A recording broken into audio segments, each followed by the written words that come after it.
Hello students, आपका स्वागत है आपके अपने चैनल पाठशाला बाय करियर क्राफ्टर्स पे।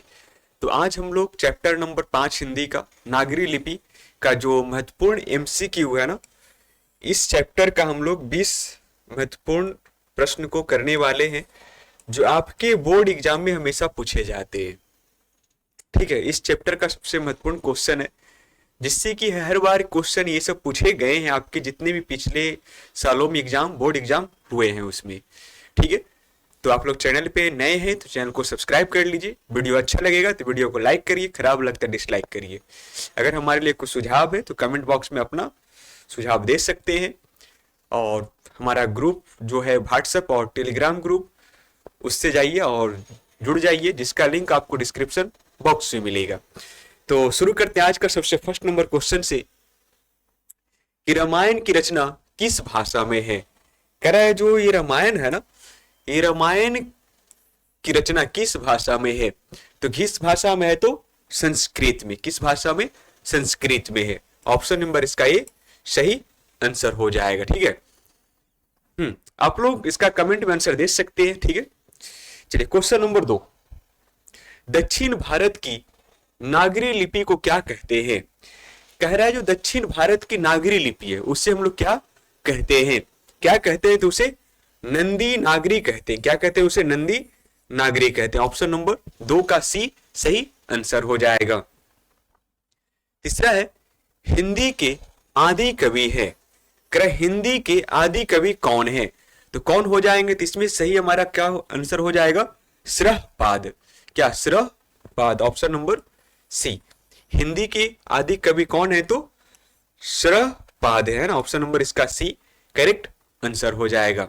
हम लोग इतना स्पीड में इसलिए पढ़ रहे हैं ना कि आप एग्जाम के समय में चैप्टर वाइज ऑब्जेक्टिव को रिवीजन कर सके। ठीक है, इसीलिए हम लोग 5 से 10 मिनट 7 से 10 मिनट में इस वीडियो को खत्म कर देंगे 20 क्वेश्चन को। ठीक है, चलिए नेक्स्ट, नागरी लिपि किस विद्या की रचना है। कह रहा जो नागरी लिपि है ना वो किस विद्या की रचना है। तो नागरी लिपि क्या है तो निबंध है। क्या है? निबंध है।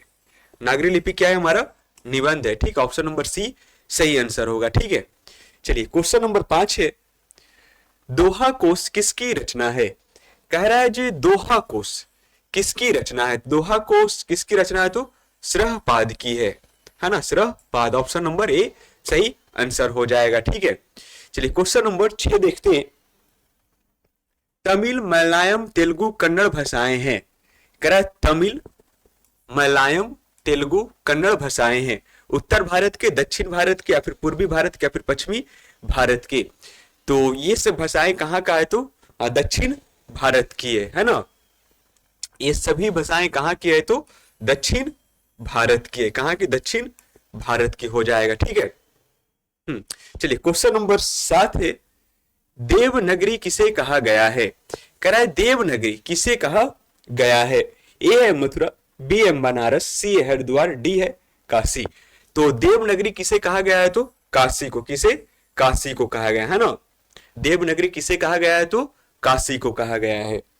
8 नंबर है, गुप्त काल से किस लिपि का संबंध है। कह रहा है गुप्त काल से किस लिपि का संबंध है। ए है ब्राह्मी लिपि, बी है गुजराती, सी है देवनागरी, डी है सिद्धम। तो इसका सही आंसर क्या हो जाएगा तो गुप्त काल से किस लिपि का संबंध है तो ब्राह्मी लिपि से। किसका? ब्राह्मी लिपि से। 8 का ऑप्शन नंबर क्या हो जाएगा? ए सही आंसर हो जाएगा। ठीक है, चलिए क्वेश्चन नंबर 9 है, गुणाकर मूल्य की शिक्षा की भाषा क्या थी। कह रहा जो गुणाकर मूल्य थे है ना, उनकी शिक्षा किस भाषा में हुआ था। कह रहा गुणाकर मूल्य की शिक्षा की भाषा क्या थी। तो क्या था तो मराठी था। क्या था? मराठी था है ना। ऑप्शन नंबर इसका डी सही आंसर हो जाएगा। चलिए क्वेश्चन नंबर 10 है, देवनागरी लिपि में मुद्रण के टाइप कब बने थे। कह रहा है देवनागरी लिपि, ठीक है, में मुद्रण के टाइप जो अक्षर वो कब बने थे। तो 11वीं सदी, 20वीं सदी, 2 सदी पहले, 2 दशक पहले। तो इसका ऑप्शन नंबर क्या हो जाएगा? 2 दशक पहले। Option number D. ठीक है, देवनागरी लिपि में मुद्रण के टाइप कब बने थे तो 2 दशक पहले बने थे। ऑप्शन नंबर 10 का डी हो जाएगा। क्वेश्चन नंबर 11 है, नागरी लिपि के आरंभिक लेख हमें कहां से मिले हैं? नागरी लिपि के आरंभिक लेख हमें कहां से मिले हैं? तो कहां से मिले? दक्षिणी भारत, उत्तरी भारत, पूर्वी भारत, या फिर इनमें से कोई नहीं। तो नागरी लिपि के आरंभिक लेख, ठीक है, आरंभिक लेख कहां से मिला है? तो दक्षिणी भारत से मिला है। कहां से? दक्षिणी भारत से मिला है। तो इसीलिए हमारा ऑप्शन नंबर क्या हो जाएगा? ये सही हो जाएगा। ठीक है, चलिए क्वेश्चन नंबर 12, हिंदी लिखी जाती है, करा जो हिंदी हम लोग किस लिपि में लिखते हैं? देवनागरी लिपि, गुजराती लिपि, ब्राह्मी लिपि, या फिर गुरुमुखी लिपि? तो कौन सा लिपि में लिखते हैं? तो देवनागरी लिपि में। कौन सा लिपि में? देवनागरी लिपि में। 12 का ऑप्शन नंबर क्या हो जाएगा? ये सही आंसर हो जाएगा। ठीक है, चलिए क्वेश्चन नंबर 13 है, नागरी लिपि पाठ के लेखक कौन है? कह रहा है जो नागरी लिपि जो पाठ है ना के लेखक कौन है? तो इसके लेखक कौन है? तो गुणाकर मूले हैं। कौन है? गुणाकर मूले हैं। ठीक है, देवनागरी लिपि के लेखक कौन है? तो गुणाकर मूले हैं। ठीक है, चलिए क्वेश्चन नंबर 14 है, दक्षिण भारत के द्रविड़ भाषा परिवार की कौन सी भाषा सबसे अधिक प्राचीन है? कह रहा दक्षिण भारत के द्रविड़ भाषा जो परिवार की कौन सी भाषा सबसे अधिक प्राचीन है? तो सबसे अधिक भाषा कौन सी प्राचीन है? तो कन्नड़, मराठी, तमिल, या फिर तेलुगु? सबसे प्राचीन, तो सबसे प्राचीन भाषा कौन है? तो तेलुगु हो जाएगा। ऑप्शन नंबर इसका डी सही आंसर हो जाएगा। ठीक, ऑप्शन नंबर डी सही आंसर है, तेलुगु। ठीक है, चलिए क्वेश्चन नंबर 15 है, गुणाकर मूले का जन्म कब हुआ था? तो गुणाकर मूले का जन्म कब हुआ था? तो कब हुआ था? 1935, 1935 ईस्वी में।